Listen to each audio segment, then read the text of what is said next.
क्या आपने कभी किसी बेईमान, क्रूर और धोखेबाज इंसान को रेशम के गद्दे पर चैन की नींद सोते देखा है? और दूसरी तरफ, क्या आपने किसी ऐसे इंसान को 2 वक्त की रोटी के लिए खून के आंसू रोते देखा है, जिसने जीवन में कभी किसी का एक पैसा नहीं चुराया, कभी किसी का दिल नहीं दुखाया? ऐसे दृश्य देखकर हमारे मन में एक बहुत गहरा और कड्डिरडिवा सवाल उठता है। क्या सच में कोई ईश्वर है? और अगर है, तो उसका न्याय कहाँ है?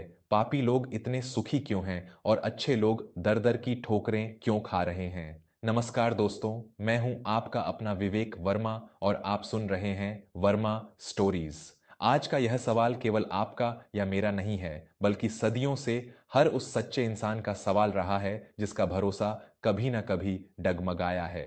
आज की यह कहानी कोई साधारण दास्तान नहीं है। आज मैं आपके सामने कर्मों के उस महान रहस्य को खोल कर रख दूंगा, जिसे जानने के बाद आप कभी किसी पापी के सुख को देखकर ईर्ष्या नहीं करेंगे, बल्कि उस पर दया करेंगे। अपने हृदय की धड़ ढकनों को थाम लीजिए, क्योंकि आज की यह कथा आपके जीवन को देखने का नजरिया हमेशा के लिए बदल देगी। कहानी की शुरुआत होती है धर्मपुर नाम के एक बहुत ही शांत और पुराने कस्बे से। इसी कस्बे में एक व्यक्ति रहता था जिसका नाम था हरिशंकर। हरिशंकर कस्बे के एक छोटे से विद्यालय में शिक्षक था। उसका वेतन बहुत कम था, लेकिन उसकी ईमानदारी और सत्यनिष्ठा की मिसालें पूरे कस्बे में दी जाती थीं। वह हमेशा ईश्वर का नाम जपता था, किसी भूखे को देखकर अपना भोजन उसे दे देता था और कभी किसी से ऊंची आवाज में बात नहीं करता था। उसकी पत्नी का नाम निर्मला था। निर्मला भी एक सती साध्वी और अत्यंत संतोषी स्त्री थी। उनके जीवन में धन की कमी जरूर थी, लेकिन प्रेम और धर्म की कोई कमी नहीं थी। उसी कस्बे में एक और व्यक्ति रहता था, त्रिलोकनाथ। त्रिलोकनाथ पेशे से एक बहुत बद्धा ठेकेदार और अनाज का व्यापारी था, लेकिन उसके व्यापार की नींव पूरी तरह से बेईमानी, धोखे और गरीबों के खून पसीने पर टिकी थी। वह राशन के अनाज में कंकड़ डायच मिलाता, मजदूरों का आधा पैसा हड्डाए छप लेता और जो कोई उसके खिलाफ आवाज उठाता उसे अपने गुंडों से पिटवा देता। त्रिलोकनाथ के पास अपार संपत्ति थी। उसकी हवेली कस्बे की सबसे ऊंची इमारत थी। उसके घर के बाहर गाड़ियों की कतार लगी रहती थी और वह हर दिन शराब और जुए के नशे में चूर रहता था। एक दिन त्रिलोकनाथ की हवेली से कुछ ही दूरी पर हरिशंकर अपने विद्यालय जा रहा था। रास्ते में उसने देखा कि त्रिलोकनाथ के गुंडे एक गरीब किसान को बुरी तरह पीट रहे हैं, क्योंकि उस किसान ने अपना कर्ज चुकाने के लिए 2 दिन की मोहलत मांगी थी। हरिशंकर से यह अत्याचार देखा नहीं गया। वह बीच बचाव करने पहुंच गया। रुक जाओ, किसी गरीब और लाचार पर इस तरह हाथ उठाना महापाप है। इसे छौडियच दो, हरिशंकर ने दृढ़ता से कहा। त्रिलोकनाथ अपनी हवेली की बालकनी से यह सब देख रहा था। वह ठाका लगाकर हंसा और नीचे आकर बोला, अरे ओ मास्टर, तू मुझे पाप और पुण्य का पाठ पढ़ाएगा? तेरी खुद की हैसियत क्या है? तेरे कपड़ों पर पैबंद लगे हैं और तू चला है इस भिखारी को बचाने। अगर मेरा पैसा आज शाम तक नहीं मिला तो मैं इसकी जमीन नीलाम कर दूंगा। हरिशंकर ने हाथ जोड़ दाकर कहा, त्रिलोकनाथ जी, धन का इतना अहंकार मत कीजिए। ईश्वर की लाठी में आवाज नहीं होती, लेकिन जब वह पड़ जाती है तो इंसान के पास रोने के लिए आंसू भी नहीं बचते। त्रिलोकनाथ ने हरिशंकर को एक जोरदार धक्का दिया, जिससे वह कीचड़ डैच में गिर पड़ा। ईश्वर? कौन सा ईश्वर? अगर तेरा ईश्वर इतना ही सच्चा है तो वह मुझे सजा क्यों नहीं देता? देख मेरा महल, देख मेरी दौलत। मैं रोज पाप करता हूं, फिर भी मैं इस कस्बे का राजा हूं। और तू तू रोज मंदिर में माथा टेकता है, फिर भी तेरे घर में कई बार चूल्हा नहीं जलता। जा, अपने ईश्वर से कहना कि मेरा बाल भी बांका करके दिखाए। त्रिलोकनाथ अहंकार से अंधा हो चुका था। हरिशंकर चुपचाप उठकर अपने कपड़े जादता हुआ वहां से चला गया। लेकिन उस दिन उसके मन में एक बहुत गहरी ठेस लगी थी। कुछ महीने बीते। हरिशंकर की इकलौती बेटी नंदिनी के विवाह का समय आ गया था। हरिशंकर ने पाई पाई जोड़कर कुछ आभूषण और थोड़े से पैसे जमा किए थे, ताकि वह अपनी बेटी के हाथ पीले कर सके। लेकिन नियति को कुछ और ही मंजूर था। एक रात अचानक भयानक तूफान और बारिश आई। हरिशंकर के कच्चे घर की छत का एक बड़ा हिस्सा ढह गया। सारा सामान मलबे के नीचे दब गया और जो पैसे उसने बक्से में रखे थे वे सब बारिश के पानी में बह गए। अगली सुबह जब हरिशंकर ने अपने उजड़े हुए घर को देखा तो उसके सब्र का बांध टूट गया। निर्मला और नंदिनी फूट फूट कर रो रही थीं। हरिशंकर की आंखों से आंसुओं की धारा बह निकली। विवाह में केवल 10 दिन बचे थे और अब उसके पास फूटी कौडी नहीं थी। उसी दिन कस्बे में यह खबर भी फैली कि त्रिलोकनाथ ने एक बहुत बद्दा सरकारी ठेका अपने नाम कर लिया है और उसे लाखों रुपयों का मुनाफा हुआ है। त्रिलोकनाथ ने इस खुशी में पूरे कस्बे में मिठाइयां बंटवाईं। यह खबर सुनकर हरिशंकर का हृदय विदीर्ण हो गया।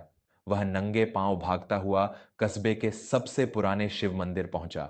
मंदिर में कोई नहीं था। हरिशंकर शिव जी की मूर्ति के सामने गिर पटडंधा और चीख चीख कर रोने लगा। क्यों प्रभु, क्यों?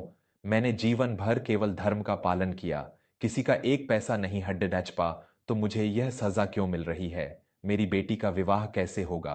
और वह त्रिलोकनाथ, वह रोज गरीबों का खून चूसता है, फिर भी आप उसकी तिजोरियां भर रहे हैं। क्या आपके यहां भी न्याय अंधा हो गया है? क्या यही आपके अच्छे कर्मों का फल है? अगर पाप करके ही सुख मिलता है तो फिर इस दुनिया में धर्म का पालन कौन करेगा? हरिशंकर का यह विलाप इतना करुण था कि पत्थर का दिल भी पिघल जाए।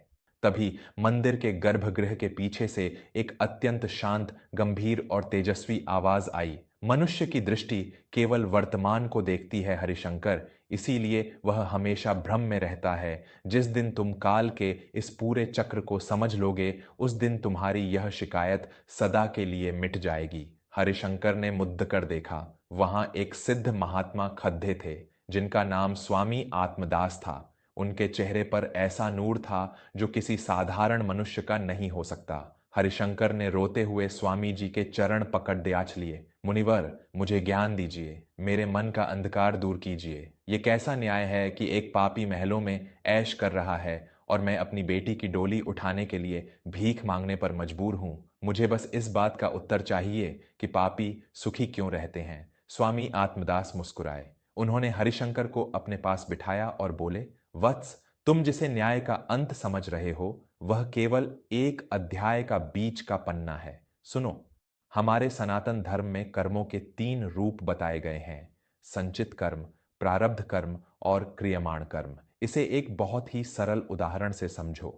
स्वामी जी ने गहराई से समझाते हुए कहा, मान लो एक व्यक्ति है जिसके पूर्वजों ने उसके बैंक के खाते में करोड़ों रुपए जमा कर रखे हैं। अब वह व्यक्ति कोई काम नहीं करता, केवल शराब पीता है, जुआ खेलता है और बुरे काम करता है। फिर भी वह बड़े महल में रहता है और महंगी गाड़ियों में घूमता है। लोग उसे देखकर सोचते हैं कि यह पापी होकर भी इतना सुखी क्यों है। लेकिन सच्चाई यह है कि वह अपने वर्तमान के बुरे कर्मों से सुख नहीं कमा रहा है, बल्कि वह अपने पुराने जमा किए हुए धन को खर्च कर रहा है। जिस दिन वह करोड़ों का खजाना खाली हो जाएगा, उस दिन वह व्यक्ति सीधा सड़छक पर आ गिरेगा और उसे भीख तक नहीं मिलेगी। हरिशंकर बद्दे ध्यान से सुन रहा था। त्रिलोकनाथ के साथ भी बिल्कुल यही हो रहा है। स्वामी जी ने आगे कहा, त्रिलोकनाथ ने अपने पिछले कई जन्मों में अत्यंत कठोर तपस्या और बहुत बड्ढे पुण्य किए थे। उसी संचित कर्म के प्रभाव से विधाता ने उसे इस जन्म में अपार धन, सत्ता और सुख दिया है। लेकिन त्रिलोकनाथ अपने उस पुराने खजाने पुण्य का इस्तेमाल पाप करने, लोगों को सताने और अहंकार में कर रहा है। उसके पुण्य बहुत तेजी से घट रहे हैं हरिशंकर। वह पापी सुखी नहीं है, वह बस अपने पुराने पुण्यों की आखिरी किश्तें खर्च कर रहा है। उसके वर्तमान के पाप रूपी क्रियमाण कर्म एक ऐसा भयंकर नरक तैयार कर रहे हैं जिसमें वह बहुत जल्द गिरने वाला है। हरिशंकर ने पूछा, और मेरे दुखों का क्या कारण है मुनिवर? क्या मैंने कोई पुण्य नहीं किया? स्वामी आत्मदास के चेहरे पर करुणा छा गई। तुम्हारा सत्य बिल्कुल अलग है हरिशंकर। तुम एक ऐसी आत्मा हो जो मोक्ष के बहुत करीब है। तुम्हारे पिछले जन्मों के जो थोड़े बहुत छोटे मोटे पाप बचे थे, ईश्वर तुम्हें वर्तमान में दुहक देकर उन पापों के आड़ से मुक्त कर रहे हैं। जब सोना भट्टी में जलता है तो वह कष्ट जरूर सहता है, लेकिन निखर कर कुंदन बन जाता है। तुम तप रहे हो ताकि तुम्हारी आत्मा शुद्ध हो सके, और तुम त्रिलोकनाथ को सुखी मान रहे हो। अरे, उस मूर्ख को तो यह भी नहीं पता कि उसके सिर पर मृत्यु और विनाश का कैसा भयंकर पहाड़ डह मंडरा रहा है। यह ज्ञान सुनकर हरिशंकर की आंखों से अज्ञान का पर्दा हट गया। तो अब मैं क्या करूं मुनिवर? मेरी पुत्री का विवाह कैसे होगा? स्वामी जी ने उसके सिर पर हाथ रखा और कहा, धर्म पर डटे रहो हरिशंकर। जो इंसान अपनी नीयत साफ रखता है, ईश्वर उसके रास्ते खुद खोलता है। तुम्हारे अच्छे कर्म कभी व्यर्थ नहीं जाएंगे। हरिशंकर उस दिन मन में एक अद्भुत शांति लेकर घर लौटा। उसने अपनी शिकायतें छोड़ दीं। उसने अपने कुछ परिचितों से मदद मांगी और अपनी ईमानदारी की साख पर उसे आसानी से कुछ कर्ज मिल गया। नंदिनी का विवाह अत्यंत सादगी लेकिन पूरे सम्मान के साथ एक बहुत ही संस्कारी परिवार में हो गया। समय अपनी गति से चलता रहा। देखते ही देखते 5 वर्ष बीत गए और इन 5 वर्षों में ईश्वर की लाठी ने ऐसा वार किया कि पूरा धर्मपुर कस्बा कांप उठा। त्रिलोकनाथ के पिछले जन्मों के पुण्यों का खाता पूरी तरह से शून्य हो चुका था। अब उसके इस जन्म के पापों का फल सामने आने लगा। त्रिलोकनाथ का इकलौता बेटा जयदेव एक नंबर का शराबी और जुआरी निकल गया। जयदेव ने त्रिलोकनाथ की सारी संपत्ति, हवेली और व्यापार सट्टे और जुए में हार दिया। जब त्रिलोकनाथ ने इसका विरोध किया तो उसी के सगे बेटे ने उसे बेरहमी से पीटा और घर से धक्के मारकर बाहर निकाल दिया। सदमे और क्रोध के कारण त्रिलोकनाथ को एक भयंकर लकवा मार गया। उसका आधा शरीर काम करना बंद कर चुका था। जिस मुंह से वह गरीबों को गालियां देता था, उस मुंह से अब आवाज तक नहीं निकलती थी, केवल लार टपकती थी। वह उसी कस्बे की सड्ढाकों पर घिसट घिसट कर भीख मांगने को मजबूर हो गया। जिन गुंडों को वह पालता था, उन्होंने भी उसे पहचानने से इनकार कर दिया। जो त्रिलोकनाथ कल तक ईश्वर को चुनौती देता था, आज वह मौत की भीख मांग रहा था, लेकिन मौत भी उसे नसीब नहीं हो रही थी। एक दिन कड़डगधाती ठंड में त्रिलोकनाथ सड्डग के किनारे कीचड़ में पद्दा तद्दप रहा था। उसे बहुत जोरों की भूख लगी थी। तभी एक व्यक्ति ने उसके आगे गर्म रोटियों से भरा एक टिफिन खोलकर रख दिया और एक कंबल उसके कांपते हुए शरीर पर ओढ़ा दिया।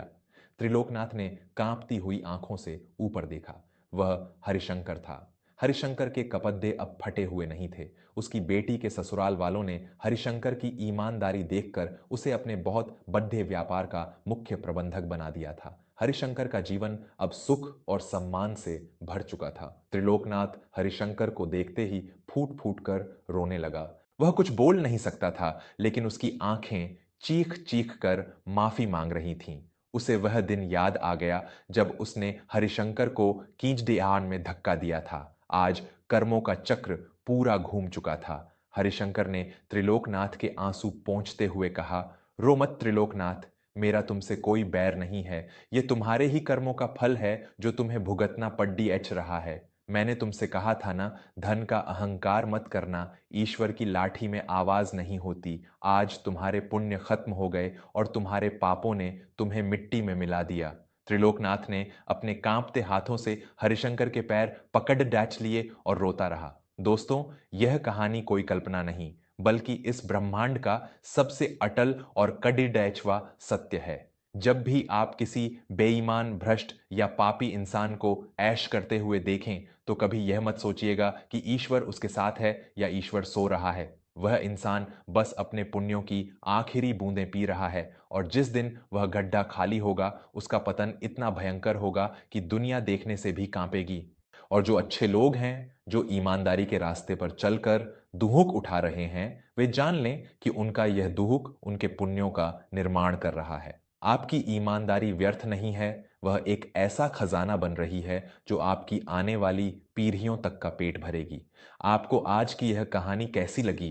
क्या कर्मों के इस रहस्य ने आपके मन के सवालों का जवाब दिया? मुझे अपने विचार कमेंट्स में जरूर बताइएगा। अगर इस कहानी ने आपके दिल को छुआ हो तो इसे अपने परिवार और मित्रों के साथ जरूर शेयर करें, ताकि वे भी धर्म और कर्म के इस रहस्य को समझ सकें। ऐसी ही सच्ची, जज्बाती और ज्ञानवर्धक कहानियों के लिए वर्मा स्टोरीज के साथ हमेशा जुड़े रहें। मैं विवेक वर्मा अब आपसे विदा लेता हूं। अगले भाग में फिर मिलूंगा एक और नई और दिल को झकझोर देने वाली कहानी के साथ। तब तक के लिए सत्य के मार्ग पर चलते रहिए, अच्छे कर्म करते रहिए और अपनों का ख्याल रखिए। नमस्कार।